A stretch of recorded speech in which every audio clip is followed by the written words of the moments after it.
کرسی لے کے کتنے سے بڑے گناہ ہو اور چھوٹے گناہ ہو، طور پر نماز اللہ کا حق ہے۔ اب آپ اگر نماز پڑھتے ہیں تو اللہ تعالیٰ چاہے اس کو معاف کر دے اور چاہے تو آپ کی پکڑ کر لے۔ اور حقوق العباد یہ بندے کا حق ہے۔ آپ نے کسی کا مال لے لیا، ہڑپ کر لیا، آپ نے کسی کو تھپڑ مار دیا، کسی کو کچھ کر دیا، یہ بندے کا حق ہے۔ اب جب تک بندہ معاف نہیں کرے گا جب تک معاف نہیں ہوگا معاملہ، یہ ذہن میں ہونا چاہیے۔ آپ نہ سوچیں کہ گناہ ہمارے بخشے جاتے ہیں، جس کے پاس بہت ساری نیکیاں ہوگی۔ وہ آپ نے سنا ایک حدیث ہے، بہت مشہور حدیث ہے، جس کو حدیث مفلس کہتے ہیں نا۔ وہ آدمی اللہ کے رسول صلی اللہ علیہ وسلم صحابہ کرام سے سوال کیا تھا کہ چاہیے بتاؤ میرے مفلس کون ہے؟ تو صحابہ کرام نے کہا اللہ کے رسول صلی اللہ علیہ وسلم ہم تو اسی مفلس جانتے ہیں، اللہ کی رحمہ اللہ بتا، جس شخص کے پاس درہم و دینار نہ ہو، ساز و سامان نہ ہو، وہی مفلس ہمارے نزدیک ہے۔ اللہ کے رسول نے کہا نہیں، مفلس وہ نہیں ہے، حقیقی مفلس کون ہے میں بتاتا ہوں۔ اللہ کے رسول نے کہا ایک ایسا شخص جو ڈھیر ساری نماز، روزے، زکوٰۃ، عبادتوں کا انبار اس کے پاس ہوگا، وہ لے کر کے کل قیامت کے دن حاضر ہوگا، لیکن اس کے پاس ایسے بھی معاملات ہوں گے کہ اس نے کسی کو مارا ہوگا، کسی کو گالی دی ہوگی، کسی کو تھپڑ لگایا ہوگا، کسی کا مال کھایا ہوگا، کسی کو کچھ کیا ہوگا، کسی کو کچھ کیا ہوگا، اور سارے لوگ حاضر ہو جائیں گے، کہیں گے اللہ تعالیٰ اس شخص نے میرا مال کھایا ہے، اللہ تعالیٰ اس نے مجھے گالی دی ہے، اللہ تعالیٰ اس نے مجھے مارا ہے، اللہ رب العالمین اس نے میرا فلاں کام کیا ہے، فلاں مجھے نقصان پہنچایا ہے۔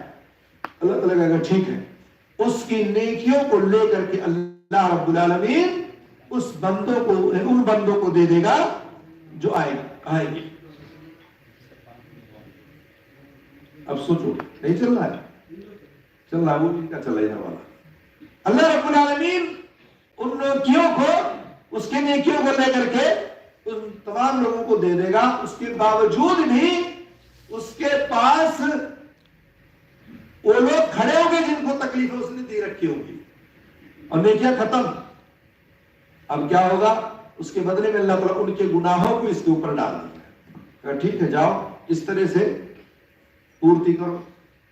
اب آپ تصور کریں کہ کتنی ساری نماز، روزے، زکوٰۃ، حج، عمرہ، صدقات، خیرات، قیام، سب کچھ اس کے پاس تھا، لیکن وہ بیچارہ قیامت والے دن خالی ہو گیا، تو مفلس ہو گیا کہ نہیں ہو گیا؟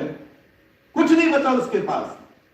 تو انسان اگر اللہ کے حقوق کو ادا کرتا ہے تو اس کے ساتھ ساتھ اس کو چاہیے کہ بندوں کے حق کا بھی خیال رکھے۔ اگر آپ بندوں کے حق کو مار رہے ہیں تو ایسا نہ سمجھیں کہ ہماری نیکیاں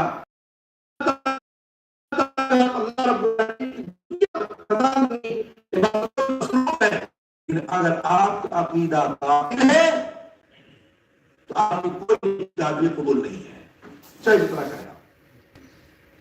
گویا کہ نیکیوں کے قبول ہونے کے لیے ضروری ہے عقیدہ درست ہو۔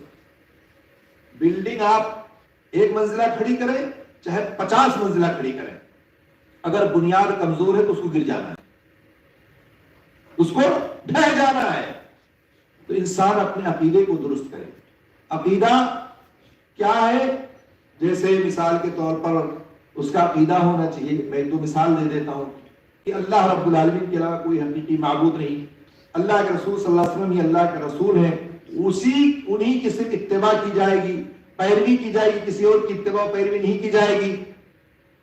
اللہ کے رسول صلی اللہ علیہ وسلم کے تعلق سے جتنی بھی بہت ساری چیزیں لوگ معروف و مشہور کیے ہوئے ہیں کہ اللہ کے رسول عالم الغیب تھے، اللہ کے رسول حاضر و ناظر ہیں، اللہ کے رسول صلی اللہ علیہ وسلم سنتے ہیں، اللہ کے رسول صلی اللہ علیہ وسلم خبر میں زندہ ہے جیسے دنیا میں زندہ ہے، ان تمام باتیں عقائد سے آپ کو توبہ کرنا پڑے گا۔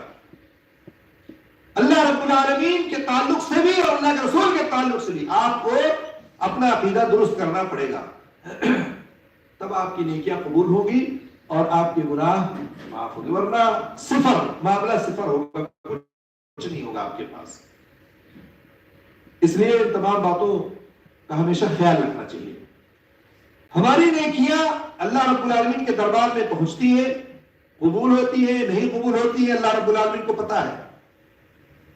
لیکن ہمارے کچھ گناہ ایسے ہیں جو ہم جانتے ہیں کہ یہ گناہ ہو رہا ہے، اور کچھ گناہ ایسے جن کو ہمیں خبر نہیں ہوتی ہے اور ہم سے ہو جاتے ہیں، سرزد ہو جاتے ہیں، لیکن ہمیں علم نہیں ہے اس کا. لیکن اللہ رب العالمین بعض چیزوں کے ذریعے سے ہمارے ان گناہوں کو، جو چھوٹے چھوٹے گناہ صغیرہ ہوتے ہیں، اللہ رب العالمین سے معاف کر دیتا، بخش دیتا ہے. وہ کیا ہے؟ میں آپ کے سامنے پچھلے ہفتے 10 پوائنٹ بیان کیا تھا. انہی میں سے ایک یہ ہے کہ اگر کوئی شخص 2 رکعت نماز ادا کرتا ہے وضو کرنے کے بعد، اللہ کے رسول صلی اللہ علیہ وسلم کی حدیث صحیح بخاری صحیح مسلم کی، من توضأ نحو وضوئی هذا ثم قام فركع ركعتين لا يحدث فيهما نفسه غفر له ما تقدم من ذنبه. کوئی شخص اگر وضو بناتا ہے اور وضو میرے جیسا وضو بناتا ہے، اللہ کے رسول کے طریقے کے مطابق وضو بناتا ہے، یہ کیوں شرط لگا؟ نحن وضوئی ہذا، میری اس وضو جیسا وضو بناتا ہے، شرط لگا دی نا. وہ کہ ایسے بھی لوگ ہیں جو وضو بناتے ہیں اپنی مرضی والے وضو بناتے ہیں، کہیں کونی خشک رہ گئی، کہیں ایڑیاں خشک رہ گئی، کہیں انگلیوں کے درمیان خشکی رہ گیا ہے، کہیں داڑھی میں خلال نہیں کیا ہے نا، کہیں مسا ہی غلط کر دیا، کانوں میں مسا نہیں کیا. یعنی وضو کرتے تو سب ہے، لیکن آپ دیکھ لیں کبھی کھڑے ہو کر کے وضو بنانے والوں کا کس شکل میں کرتے ہیں اور کیسی کیسی غلطیاں ہوتی ہیں، اور کیسے کیسے لوگ جلدی جلدی جا کر کے نماز پڑھ لیتے ہیں. اور اگر وضو درست نہیں ہے تو نماز نہیں ہوگی.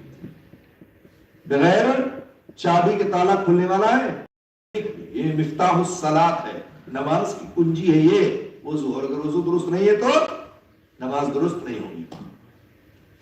تو وضو اللہ کے رسول صلی اللہ علیہ وسلم فرمایا کہ میری اس وضو کی جیسا اگر کوئی بناتا، ثم قام، پھر کھڑا ہوا، پھر 2 رکعت اس نے نماز پڑھی، ٹھیک ہے، کسی بھی طرح کی غلطی اور کوتاہی اور اپنے ذہن و دماغ میں کوئی ایسی چیز اس نے نہیں پیدا کیا جس سے اس کا دل دماغ ادھر ادھر بھاگتا ہے، ادھر ادھر جاتا ہے، تو کہا غفر له ما تقدم من ذنبه، اللہ اس کے پچھلے سارے گناہوں کو معاف کر دیتا ہے. 2 رکعت اگر وضو کے بعد پڑھ لیں، 2 رکعت اگر آپ مسجد میں داخل ہو کے پڑھ لیں، ان نمازوں کے پڑھنے جو گناہ ہے پچھلے، وہ سارے گناہ معاف ہو جاتے، بخش دیے جاتے ہیں. اچھا، کچھ لوگ مسجد میں داخل ہوتے ہیں تو دیکھا میں نے کہ پہلے بیٹھتے ہیں پھر کھڑے ہو کے نماز پڑھتے ہیں. یہ کیسا طریقہ ہے بھائی؟ پہلے آئیں گے مسجد میں، پھر بیٹھ جائیں گے، پھر اس کے بعد کھڑے ہو کے 2 رکعت پڑھیں گے. اللہ کے رسول نے تو یہ نہیں کہا کہ آؤ تب بیٹھو. کیا کہا؟ اذا دخل احدکم المسجد، جب تم میں سے کوئی شخص مسجد میں داخل ہو، فلا یجلس حتی یصلی رکعتین، اس وقت تک نہ بیٹھے جب تک کہ 2 رکعت نماز نہ پڑھ لے. یہ تو نہیں کہا کہ بیٹھے پھر کھڑا ہو کے پڑھ لے، ایسا تو نہیں اللہ کے رسول نے. یہ پتہ نہیں کہاں سے لوگوں نے بنا لیا کہ آتے ہیں پہلے بیٹھتے ہیں پھر پڑھتے ہیں کھڑے ہو کر کے. یہ طریقہ غلط ہے. آپ مسجد میں جب داخل ہو تو ڈائریکٹ 2 رکعت پڑھ کے ہی پھر بیٹھ جائیں. سلیق غطفانی کا واقعہ یاد ہے کہ نہیں یاد ہے؟ اللہ کے رسول منبر پہ کھڑے تھے اور کھڑے ہو کر کے خطبہ دے رہے تھے. سلیق آئے اور دروازے کے پاس آ کر کے اندر بیٹھ گئے. اللہ کے رسول نے خطبے کے دوران ہی کہا کہ سلیق تم نے 2 رکعت پڑھی؟ کہا نہیں اللہ کے رسول. کہا نہیں، پہلے اٹھو، کھڑے ہو، 2 رکعت پڑھو، پھر بیٹھو. اگر خطبہ بھی چل رہا ہو اور آپ مسجد میں داخل ہو تو ڈائریکٹ 2 رکعت پڑھ کے بیٹھے، نہ کہ آپ کیا کریں، بیٹھے پھر کھڑے ہو. یہ طریقہ سنت کے خلاف ہے. تو بہرحال نماز میں اگر 2 رکعت پڑھ دیں تو آپ کے گناہوں کی بخشش کا ذریعہ ہے. اور اسی طرح سے اور اس کے تعلق سے بہت کئی روایتیں ہیں کہ اللہ کے رسول نے فرمایا ما من احد يتوضا فيحسن الوضوء، اگر کوئی شخص اچھے ڈھنگ سے بہترین طریقے سے وضو بناتا ہے، ويصلي رکعتين، اور 2 رکعت نماز پڑھتا ہے، يقبل بقلبه ووجهه عليهما، اور اپنے دل و دماغ کو حاضر رکھتا ہے اس وقت جب نماز پڑھ رہا ہوتا ہے، ادھر ادھر نہیں گھومتا، حساب کتاب نہیں کرتا دماغ اس کا نماز میں کھڑے ہو کر کے.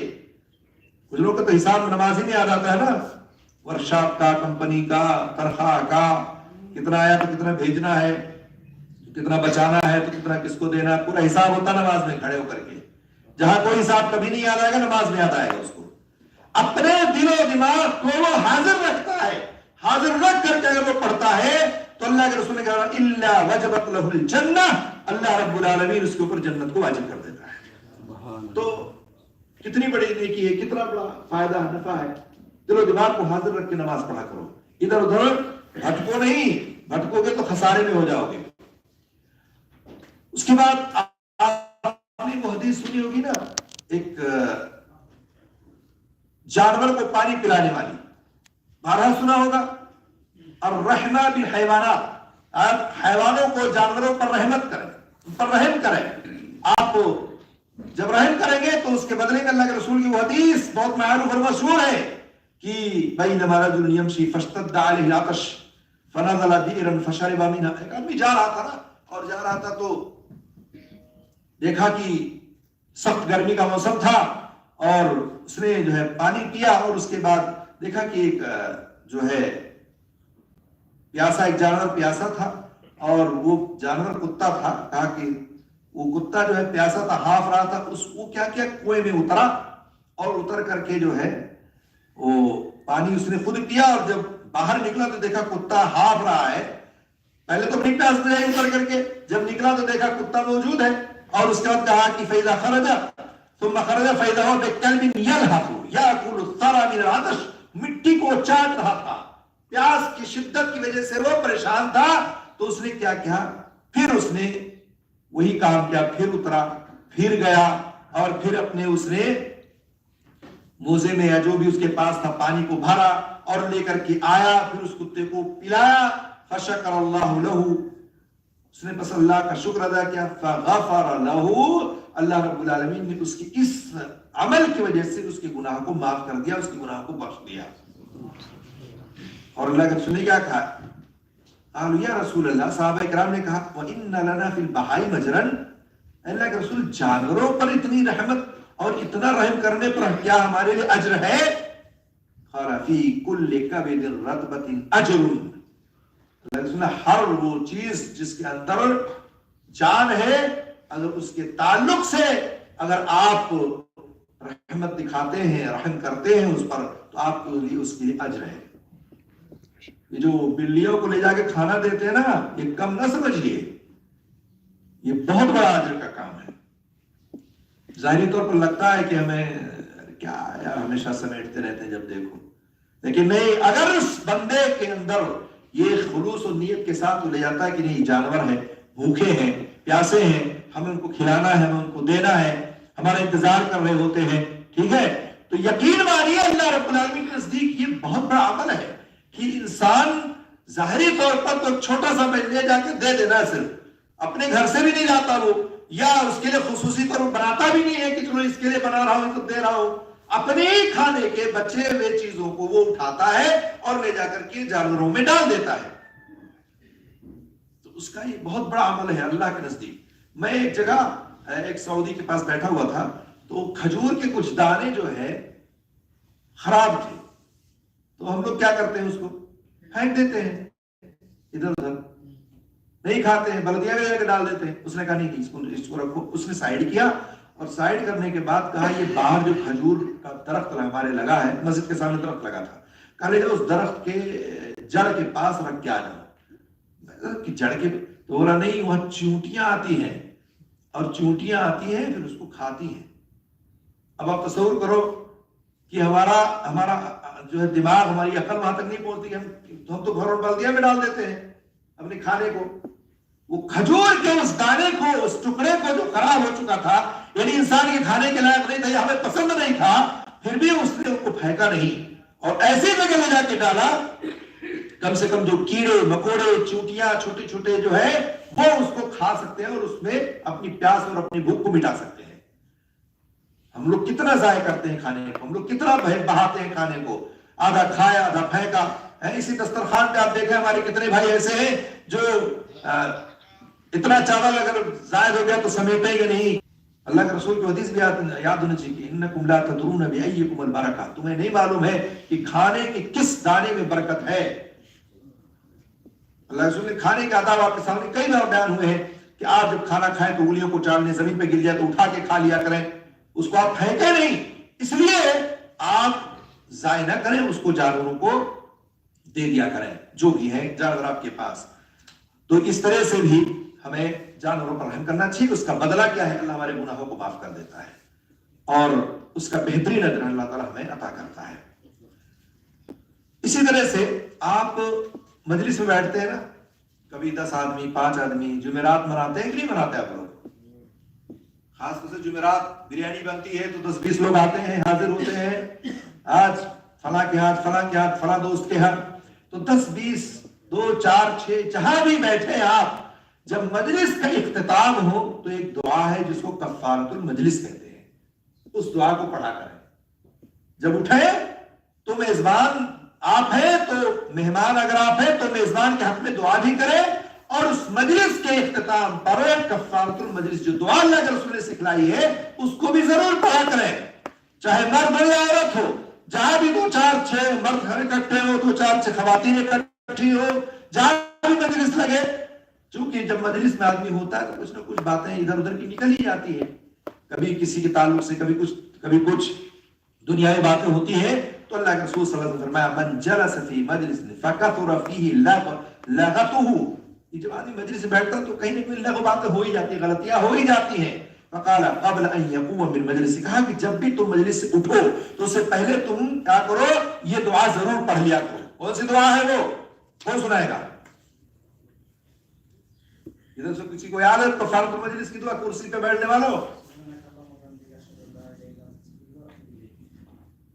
اور کسی کو یاد ہے؟ شریف بھائی،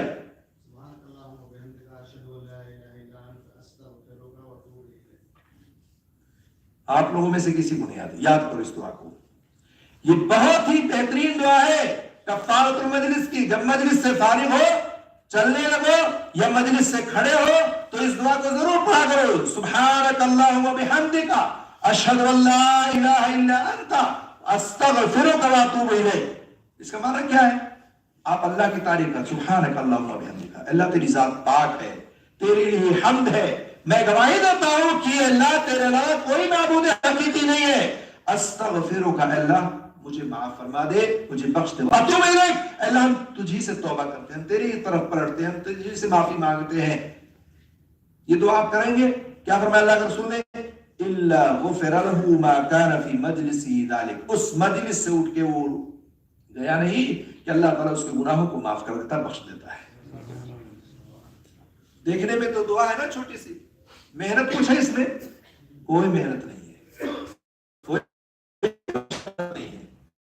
اس کو پہلے جتنی بھی چیزیں میں نے بتائی ہیں، مثال کے طور پر کھانے کے بعد کی دعا میں نے بتائی آپ کو، کوئی مشقت تھی اس میں؟ کوئی مشقت نہیں تھی۔ اس کے علاوہ آپ جانوروں کو کھانا دیتے ہیں، یہ بات آپ اٹھائے اور دے دیے، ٹھیک ہے۔ آپ اس کے علاوہ مجلس کفارۃ المجلس کی دعا اگر آپ پڑھتے ہیں تو اس میں بھی کوئی دقت نہیں ہے۔ آپ نماز میں آمین بولتے ہیں، اس میں کوئی مشقت نہیں، نماز تو پڑھتے ہی پڑھتے ہیں، آمین بولے آپ، سمی اللہ علیہ حمدہ کہتے ہیں، اس میں کوئی مشقت نہیں ہے۔ لیکن کچھ ایسے بھی کام ہے جس میں کچھ مشقت بھی ہے، کچھ تکلیف بھی ہے، جس میں آپ کے گناہوں کی معافی کا ذریعہ بنتا ہے، جیسے رمضان کا روزہ رکھنا، جیسے رمضان میں قیام کرنا۔ وہ حدیث معروف ہے نا صحیح مسلم کی، من صام رمضان ایمانا واحتسابا غفر له ما تقدم من ذنبه۔ اللہ کے رسول فرمایا جس نے رمضان کے روزے رکھے ایمان کے ساتھ اور ثواب کی نیت سے تو اللہ تعالیٰ اس کے پچھلے سارے گناہوں کو معاف کر دیتا ہے۔ تو رمضان میں تو تھوڑی سی ہوتی نا تکلیف۔ اسی کے برعکس دوسری حدیث ہے کہ من قام رمضان ایمانا واحتسابا غفر له ما تقدم من ذنبه، جس شخص نے رمضان میں قیام اللیل کیا ایمان کے ساتھ اور ثواب کی نیت سے، اللہ اس کے پچھلے سارے گناہوں کو معاف کر دیتا ہے۔ تو آپ دیکھیں کہ دونوں طرح کے معاملات اللہ کے رسول صلی اللہ علیہ وسلم نے بتلایا ہے۔ کچھ تو عمل ایسے ہیں جو باقاعدہ بڑی آسانی کے ساتھ آپ ادا کر سکتے ہیں، آپ کوئی مشقت اور کوئی تکلیف نہیں ہوگی، اور کچھ عمل ہے جس میں ذرا تھوڑی بہت تکلیف اور مشقت بھی ہوگی، لیکن اس کے ذریعے سے بھی آپ کے گناہ معاف ہو جاتے ہیں اور بخش دیے جاتے ہیں۔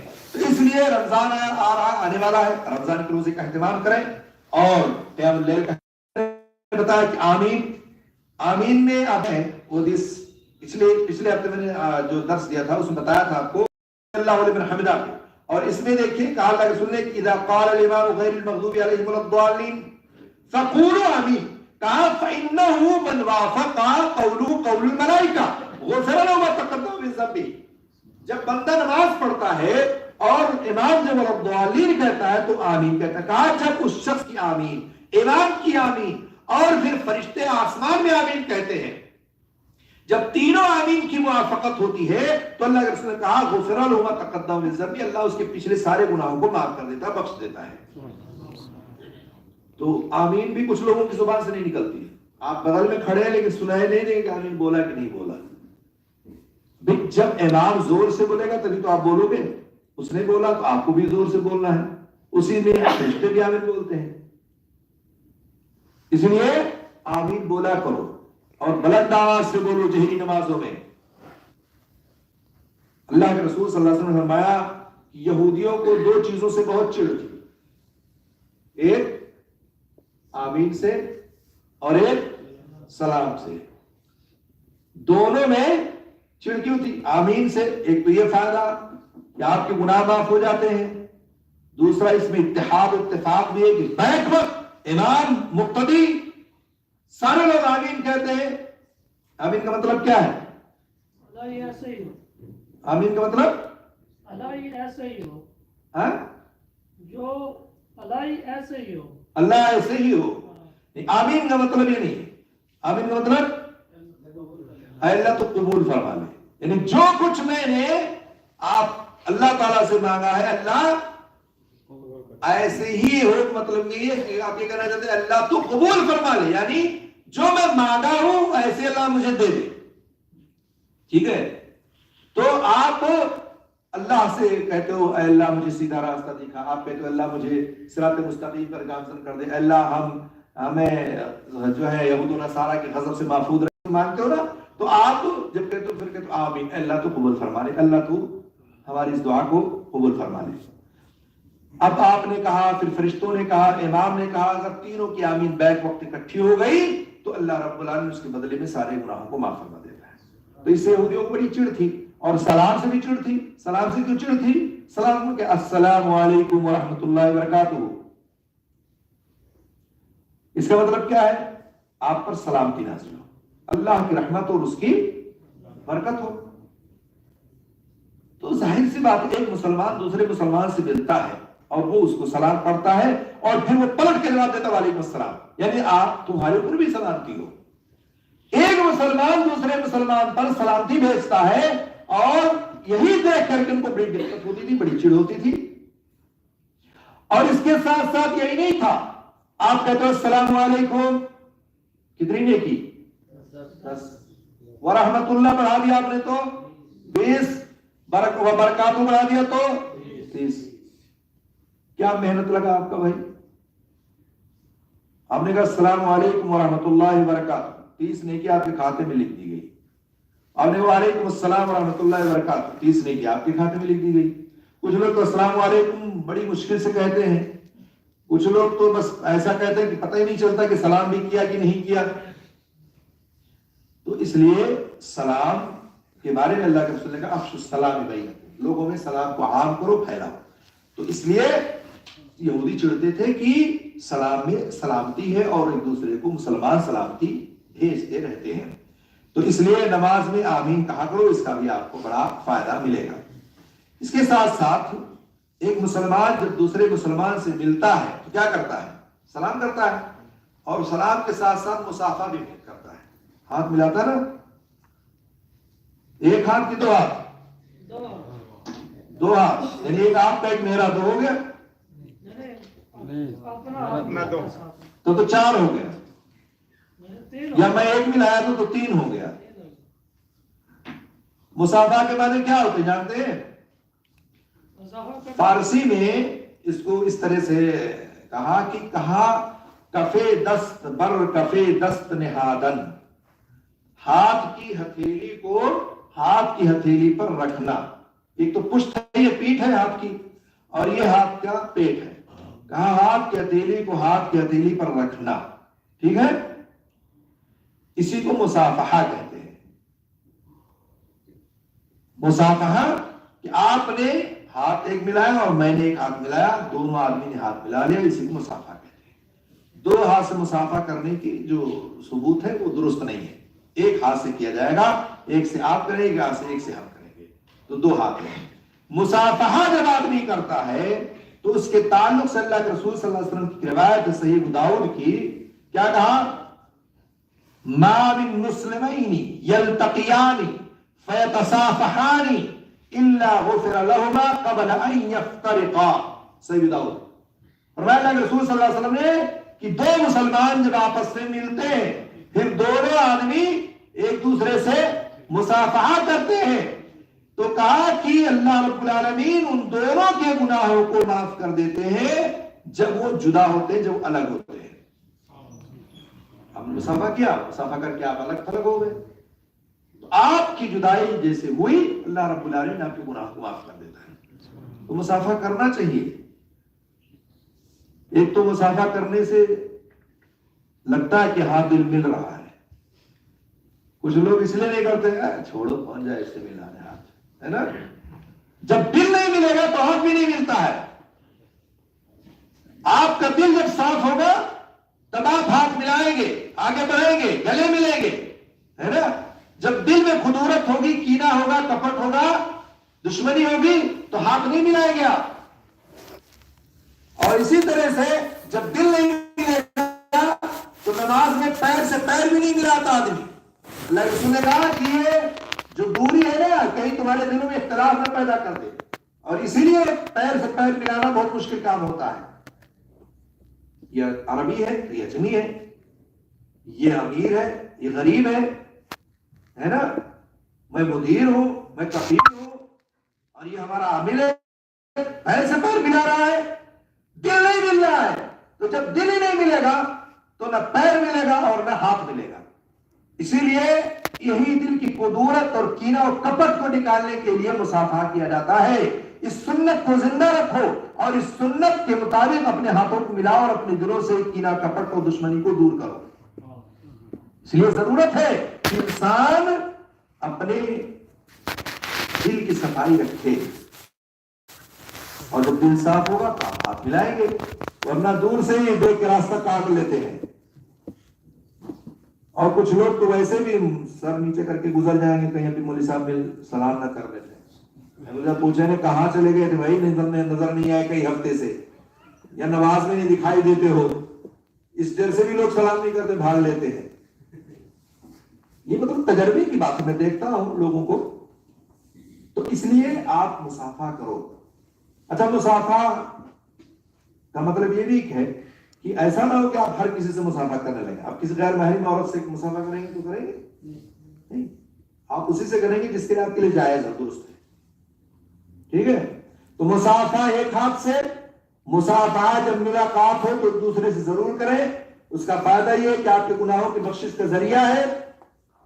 اپنے دلوں کو صاف ستھرا رکھیں، سلام کے ساتھ ساتھ مصافحہ کریں تاکہ اس کا بھی آپ کو اجر ثواب ملے اور آپ کے گناہوں کی بخشش کا ذریعہ بنے. یہ چھوٹی چھوٹی چیزیں جس کو ہم بہت معمولی سمجھتے ہیں، یہ ہمارے لیے بہت ہی زیادہ نفع بخش ہے، بہت ہی زیادہ. ہم اس کو سوچ بھی نہیں سکتے ہیں. سلام ہمارے معاشرے میں ایسے سلام کیا ہے، لیکن دیکھیے سلام کی کتنی اہمیت. مصافحہ آدمی کرنے سے کتراتا ہے، ارے ہاتھ گندا ہو جائے گا آپ کا، یہ آپ کے ہاتھ میں یہ لگا ہے وہ لگا ہے. اب بعد میں چلو کوئی بات نہیں، مصافحہ نہیں کرنا ضروری نہیں سمجھتے ہیں لوگ، لیکن یہاں دیکھیے کہا فَيَتَصَافَحَانِ إِلَّا غُفِرَ لَهُمَا قَبْلَ أَن يَفْتَرِقَا. آپ جدا نہیں کہ آپ کے گناہ معاف. اس سے اس کا فائدہ یہ ہے. اسی طرح سے اللہ کے رسول کی دوسری حدیث میں قال نبی صلی اللہ علیہ وسلم ان المؤمن اذا لقي المؤمن فسلم علیہ. کہا کہ جب ایک مومن دوسرے مومن سے ملاقات کرے، ملے، تو اس سے کیا کرے، وہ سلام کرے. وَأَخَذَ بِيَدِهِ، اور اس کے ہاتھ کو پکڑے لے. فَصَافَحَهُ، اور اس سے کیا کرے، مصافحہ کرے. اور تناثرت خطاياهما كما يتناثر ورق الشجر. کہا اللہ کے رسول نے کہ اس کے گناہ، اس کی غلطیاں ایسے ہی جھڑ جاتے ہیں جیسے درخت سے پتے جھڑ جاتے ہیں. اب دیکھو آپ ملے، سلام کیا، ہاتھ ملایا آپ نے، اور آپ کے گناہ کیسے جھڑتے ہیں؟ جیسے درخت سے پتے جھڑتے ہیں. مثال بھی اللہ کے رسول صلی اللہ علیہ وسلم نے دی ہے. یہ حدیث حسن درجے تک ہے، اللہ البانی نے اس کو صحیح اپنے سلسلہ تو صحیح میں ذکر کیا ہے. میرے بھائیوں، یہ ہمیں لگتا ہے بہت مختصر چیز ہے، لیکن یقین مانی اس کی بڑی فضیلت ہے. ہاتھ ملایا کرو، ٹھیک ہے. اسی طرح سے کہا کہ لوگوں کو معاف کرنا بھی سیکھو. العفو عن الناس، لوگوں کو جب معاف کرو گے تو اس کا بھی آپ کو بڑا فائدہ ملے گا. سورہ نور کی آیت میں وَلَا يَأْتَلِ أُولُو الْفَضْلِ مِنْكُمْ وَالسَّعَةِ أَنْ يُؤْتُوا أُولِي الْقُرْبَى وَالْمَسَاكِينَ وَالْمُهَاجِرِينَ فِي سَبِيلِ اللَّهِ. یہ ایک پوری آیت ہے. کہا وَلْيَعْفُوا وَلْيَصْفَحُوا أَلَا تُحِبُّونَ أَن يَغْفِرَ اللَّهُ لَكُمْ وَاللَّهُ غَفُورٌ رَحِيمٌ. تمہیں یہ چیز پسند نہیں کہ اللہ تمہارے گناہوں کو معاف کر دے، بخش دے؟ تو جو تمہیں یہ بات پسند ہے کہ تمہارے گناہ معاف کر دیے جائیں، تو کیا کہا وَلْيَعْفُوا، آپ کو درگزر سے کام لو. جب آپ عفو درگزر سے کام لو گے، اللہ اس کے ذریعے سے بھی آپ کو گناہ معاف کر دے گا. ہمارے ہاں اکثر و بیشتر لوگوں کا معاملہ ایسا ہے کہ معاف کرنا بہت کم لوگ جانتے ہیں. مر جائیں گے کبھی نہیں ہو سکتا. ہمارے ساتھ اس نے بڑا دھوکہ کیا، میں معاف کبھی نہیں کر سکتا. یقین مانیے، اگر آپ اللہ رب العالمین کی خاطر کسی کی غلطی کو معاف کرتے ہیں، اس کی خاطر نہیں، یا لوگ کیا کہیں گے، نہیں، صرف اللہ کی خاطر، آپ کا جو تصور بھی نہیں کر سکتے ہیں. ارے کتنوں کو آپ نے خود دیکھا ہوگا، چھری چلنے کو تیار ہے، گردن مارنے کو تیار ہے، اس کے بعد بھی اس کے ورثہ میں سے لوگ کھڑے ہوئے کہنے خلاص ہم اللہ کے لیے معاف کرتے ہیں. اس کا بیٹا قتل کر دیا گیا، اس کا باپ قتل کر دیا گیا، اس کا بھائی قتل کر دیا گیا، قتل کے بدلے میں قتل، حکومت نے سزا سنا دی، قاضی نے سزا سنا دیا، میدان میں لے بھی آیا گیا، لیکن اس کے باوجود بھی اللہ کی خاطر سر عام اس بندے نے اس قاتل کو معاف کر دیا. یہ بڑے دل گردے کا کام ہے، یہ کوئی معمولی بات نہیں ہے. آپ بڑے معاشرے پر نگاہ اٹھا کے دیکھیں، دوڑا کے دیکھیں، بھائی بھائی کو معاف نہیں کرتا، بھائی بہن کو، بہن بھائی کو، رشتہ دار کو، چھوٹی چھوٹی باتوں کو لے کر کے کتنی بڑے بڑے واویلے مچائے ہوئے ہیں، اور جو ہے ایک دوسرے سے دشمنیاں پیدا کر کے بیٹھے ہوئے ہیں.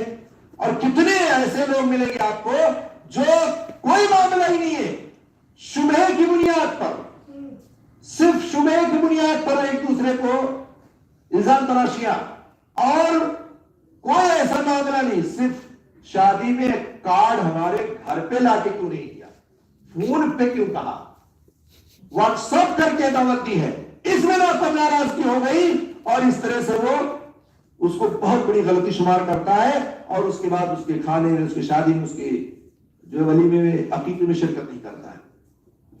معاف کرنا سیکھو، دل بڑا رکھو، آپ کا دل بہت صاف ستھرا ہونا چاہیے، بڑا ہونا چاہیے.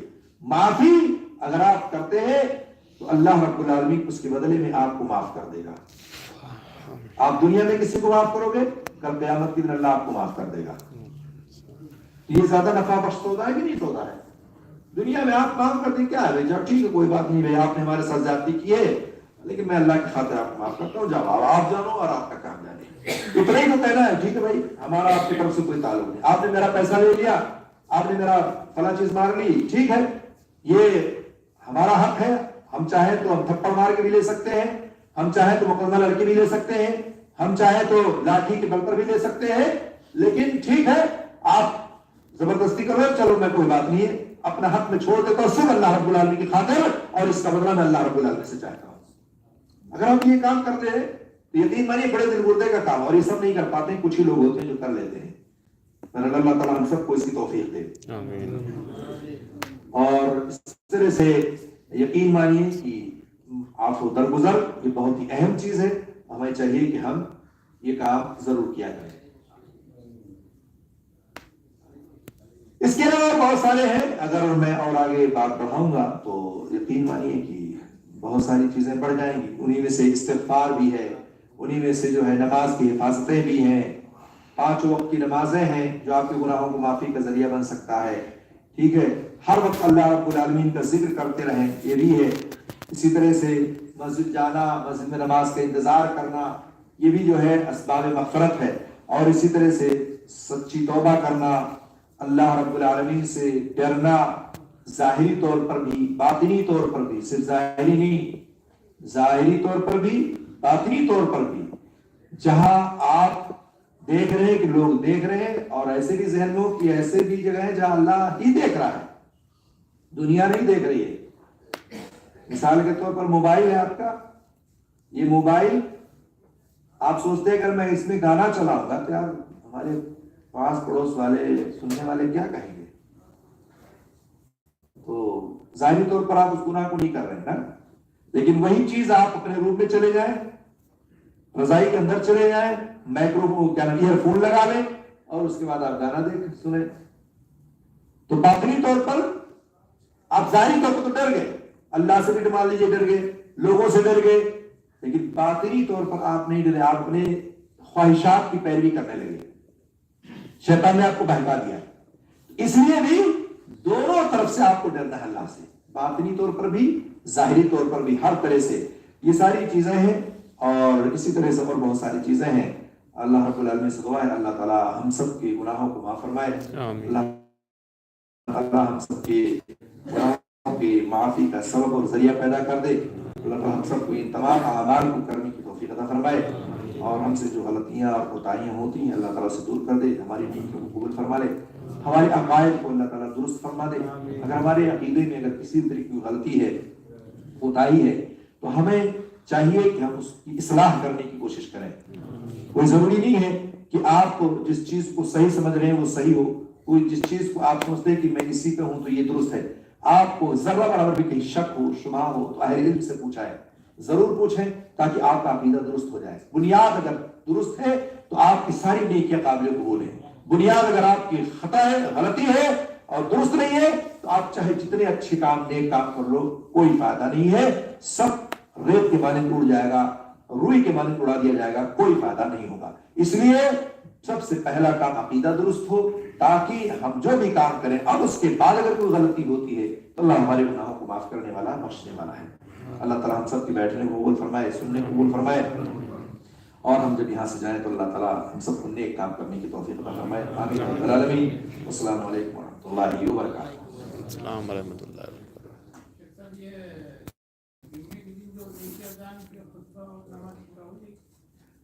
اللہ کے رسول صلی اللہ علیہ وسلم کے زمانے میں جمعے کا جو اذان تھا وہ ایک ہی تھا، ایک ہی جمعہ اذان دیا جاتا تھا، ٹھیک ہے۔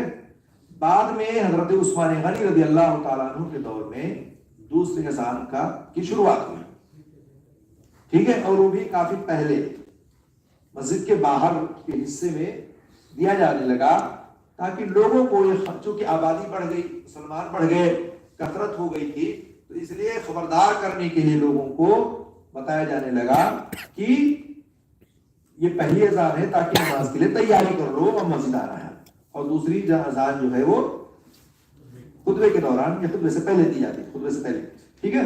تو یہ ہے، اگر ایک ہی خطبہ اذان کہیں ہو رہی ہے تو ٹھیک، کوئی مشکل، کوئی ضروری نہیں ہے 2 اذان دینا۔ کیا چیز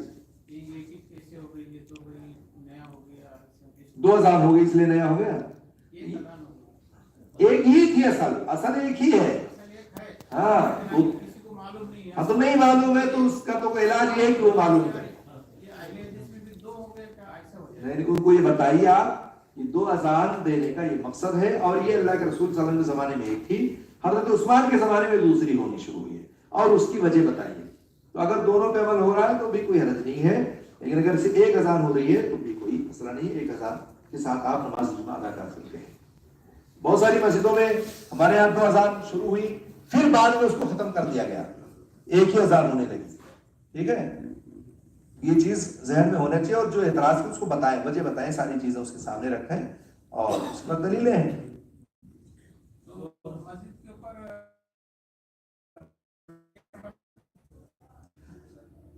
بتا سکتے ہیں میں مسجدیں بنتی ہیں نہیں بنتی ہیں؟ ممبئی میں